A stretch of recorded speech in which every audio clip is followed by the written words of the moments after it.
We gather for this important debate at a dangerous but very strange moment.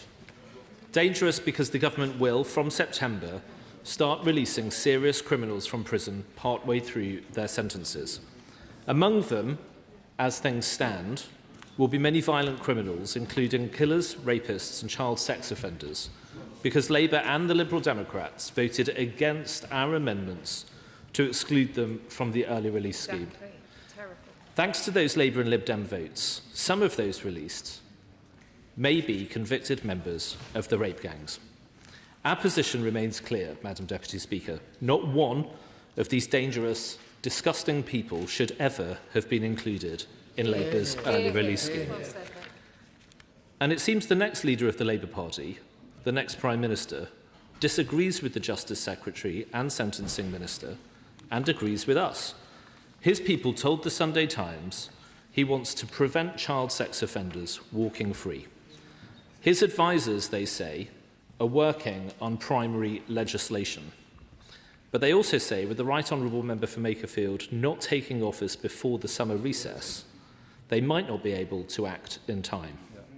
And this is what's very strange about this dangerous moment. We have a Prime Minister squatting in Downing Street, holding on until the World Cup final, recording videos in empty rooms about his achievements and legacy, pretending he'll intervene to overturn Gerald Quance's red card, with no mandate, no purpose and no authority.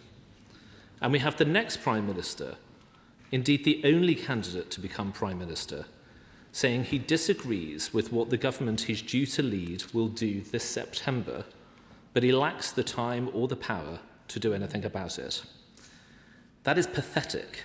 The House is sitting this week and next before the summer recess, and there is plenty of time to act.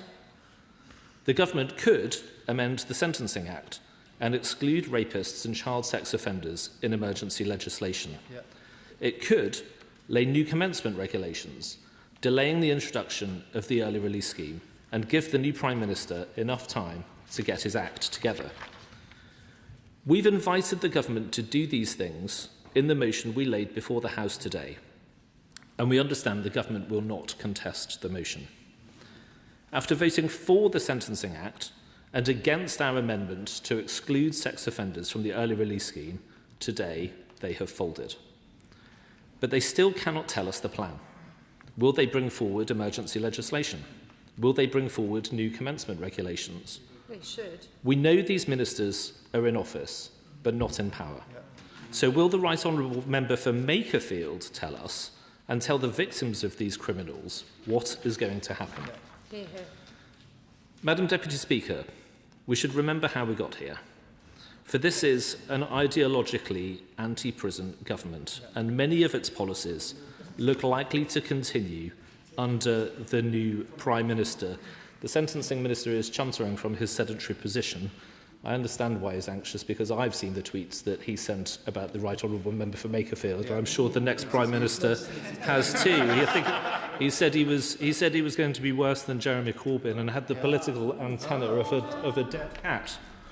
Worse than the Honourable Member for Islington North, Nick Timothy. Thank you for correcting me, Madam Deputy Speaker. I was quoting the tweet so exactly I forgot my responsibilities. As I was saying, for this is an ideologically anti-prison government, and many of the policies look likely to continue under the new Prime Minister. I will give way. Calls this side an anti-prison ideological government. We had 14 years of a Conservative government with a net increase of 500 places. The very first division post-King's Speech in this Parliament, I remember voting to deal with that problem when we had to vote to reduce sentencing time, to deal with that mess. Otherwise, the criminal justice system would have collapsed. Does he not agree? Nick Timothy. I think the honourable gentleman would do well to not take the whip's questions when the whips have just given up in face of the wall of opinion in the Labour Parliamentary Party, and having given ground in this debate today. The Prime Minister says that. I will give way. I thank my honourable friend for giving way. Does he agree with me that those early votes that the member opposite referred to were actually a Trojan horse to allow sex offenders to now be released in those schemes. And actually, that's why we've come to the House, to make sure we protect the British public.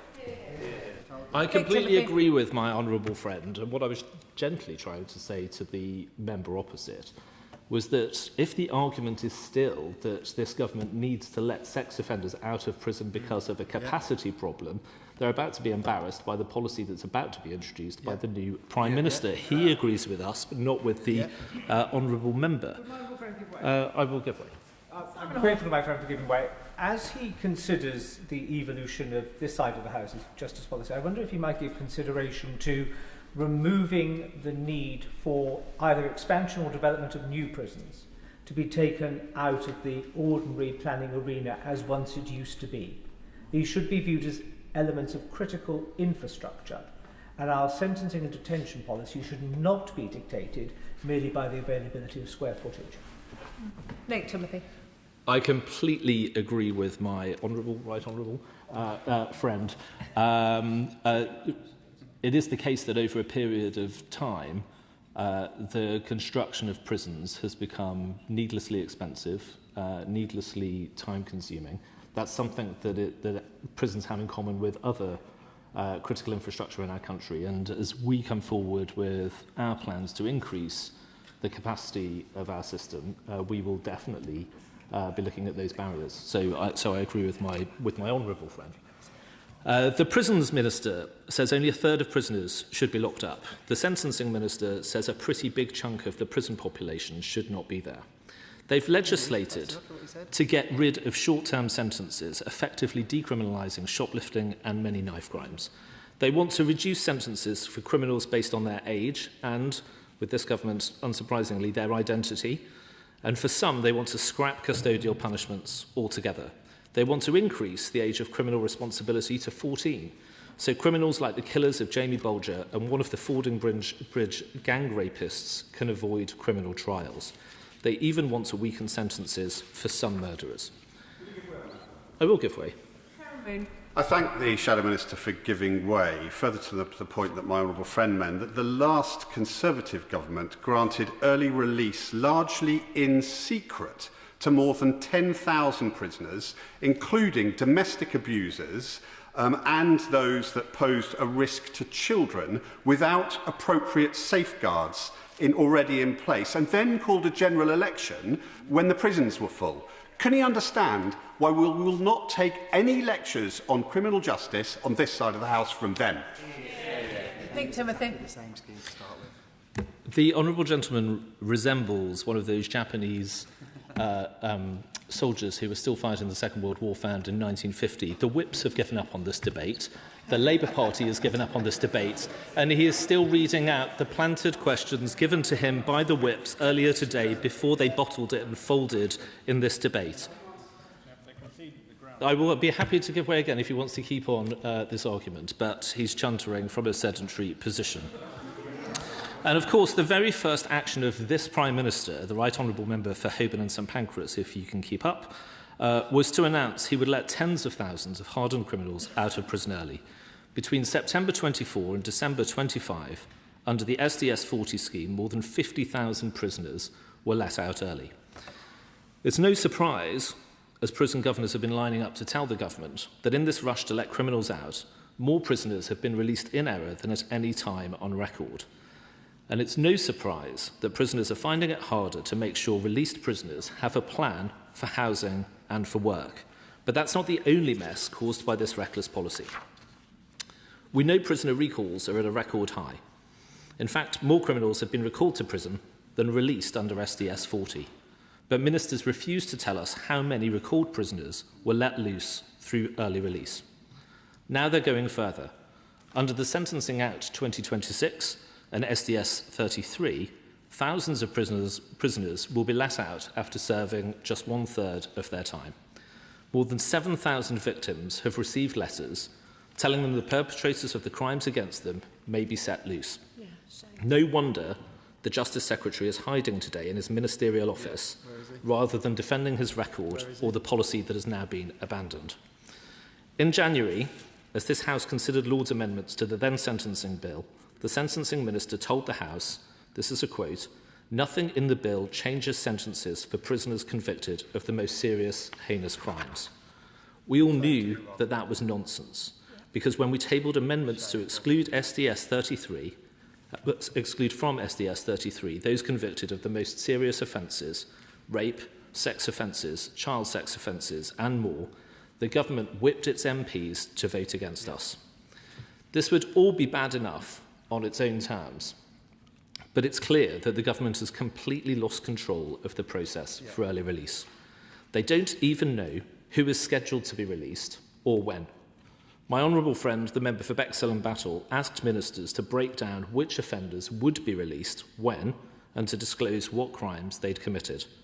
The Sentencing Minister told the House, this is another quote, "It's not possible to know future release data precisely so far in advance." I will happily give way. There is, of course, perpetual uncertainty about this, as my honourable friend describes. But at the heart of it is the distance between popular expectations of what criminal justice should deliver and what the government is now putting into place. I don't say this began with this government, by the way. Yeah. I think there is a more fundamental existential problem. But at the end, every time governments do this kind of thing, people lose faith in the justice of criminal justice. Okay. I strongly agree with my right honourable friend, and I thank him for his intervention. I think the statistics show that between 1993 and 2012, our prison population grew very, very significantly, and through that period, crime fell. It plateaued after 2012 as the population grew, and I think that was a mistake, and we on our side of the House, I think, are willing to accept that was one of the errors of the coalition government. And the Conservative time in power, and we need to move on from that, and we will develop policies so that a future Conservative government can build the prison capacity that the country needs. So I thank my right honourable friend. I will give way. On a similar theme, that the public expect what left Liberals may not like, but remains the case nevertheless, and that is for the criminal justice system to exact retribution on those that have offended against society. If we don't do that, then individuals may wish to take the law into their own hands. And we don't do that in a civilised country.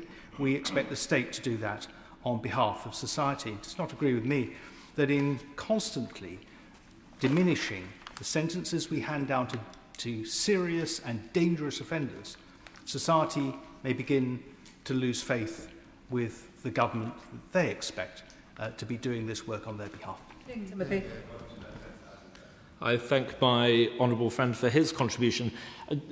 I agree, prison works, and it works because it punishes the guilty and it gives justice to the innocent, but it takes dangerous people out of circulation and away from the rest of society, and in doing so reduces crime. This is a matter of common sense for most people in the country, but is a deeply controversial thing to say among many criminologists and policy wonks.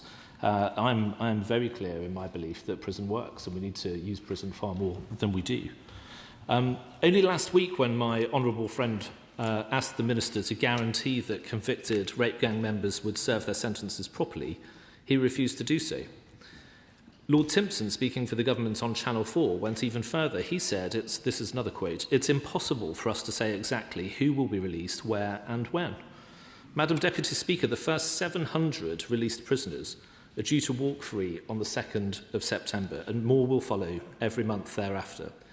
So, I will give way. Grateful to my honourable friend, and in view of what he's just said, our constituents on both sides of the House just want a clear undertaking that dangerous criminals, rapists and others, will not be set free.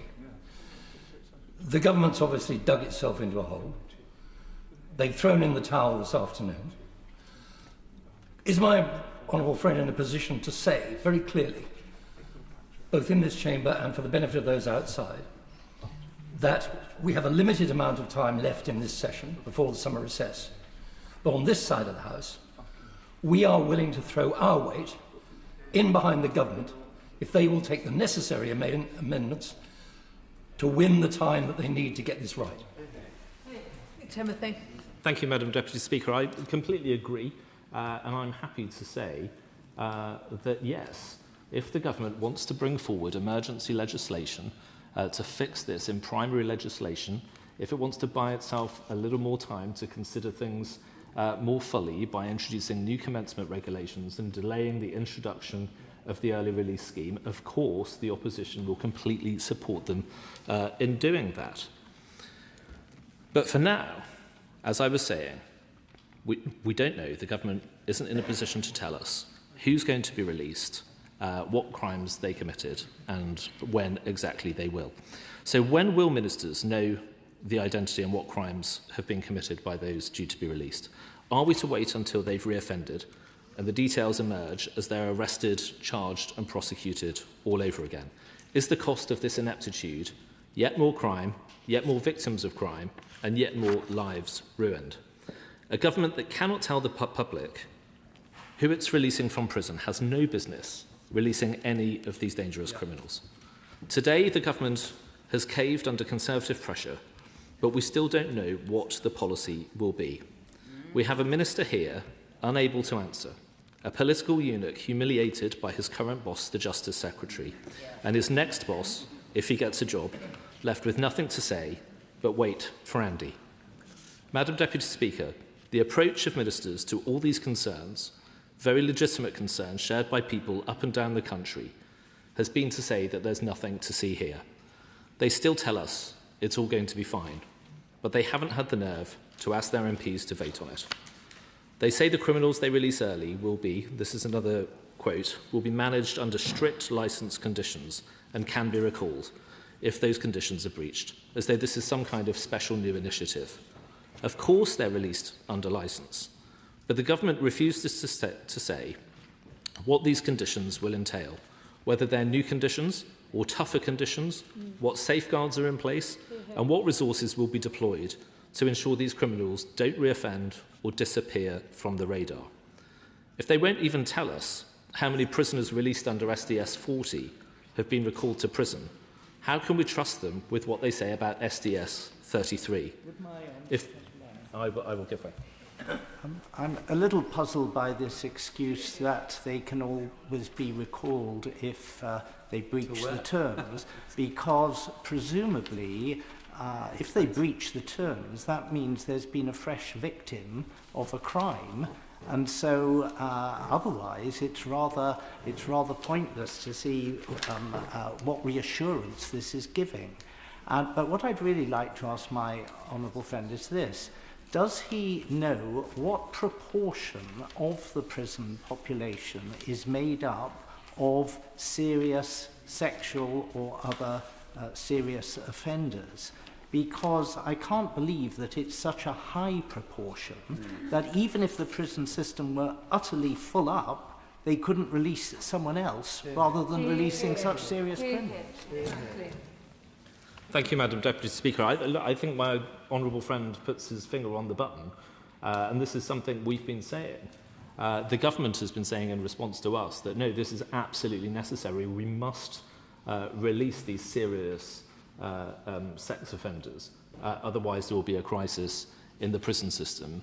But it's clear that the Right Honourable Member for Makerfield, the next Prime Minister, agrees with us and not with them, which is why they folded in this debate and this vote this afternoon. And I feel very sorry for the Minister that he's been put in this position. It's one man and two governors, and he's in a very difficult position. Of course it's possible, even if you accept we need to have an early release scheme of the kind that the government is introducing, to exclude the kinds of offenders that my honourable friend just described.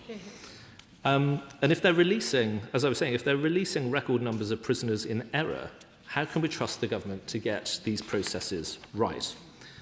Madam Deputy Speaker, it's easy for debates like this to be lost in statistics, technocratic jargon and legal language. So I would like to end on this important note. Fiona Goddard was just 14 when she was abused by a rape gang. 7 of her abusers were convicted. In June last year, Fiona received a letter from the Ministry of Justice informing her that her abusers were likely to be eligible soon for early release, having served just half their sentences. Last month, she received another letter saying under the Government Sentencing Act, her abusers may now be released after serving just 1/3 of the time she was told they would serve in prison originally. Fiona and several other victims, Sarah Wilson from Rotherham, Carly and Jessica from Huddersfield, Erin from Dewsbury, and the mother of a victim who's since died from Rochdale, have written to all of us, all members of the House. Several of those brave women, and some others, are in the gallery with us today, and they've asked us, in their words, to, quote, hear the pain behind their letter, support an amendment to the Sentencing Act, and exclude sex offenders from the early release scheme. We can only imagine the suffering and the torment these women have experienced. To be told that those who abused them over many years may now be back on the streets long before they were supposed to be is not just disgusting, it's terrifying to them. Yes. Madam Deputy Speaker, it's shameful that the Justice Secretary has refused to come to the House today. And it's ridiculous that the government has bowed to our argument and accepted our motion without telling us, all victims, what it plans to do instead. Victims are left in limbo. Are we going to get emergency legislation? Are we going to get new commencement regulations? Which offences will be excluded from the early release scheme? And how is this possible when ministers previously said it wasn't? The minister is about to take to his feet, but I'm afraid he has no authority and no idea what's going to happen next. This dying government needs to be put out of its misery, and we need answers, not evasion, from the only person who can actually answer, and that's the Right Honourable Member for Makerfield.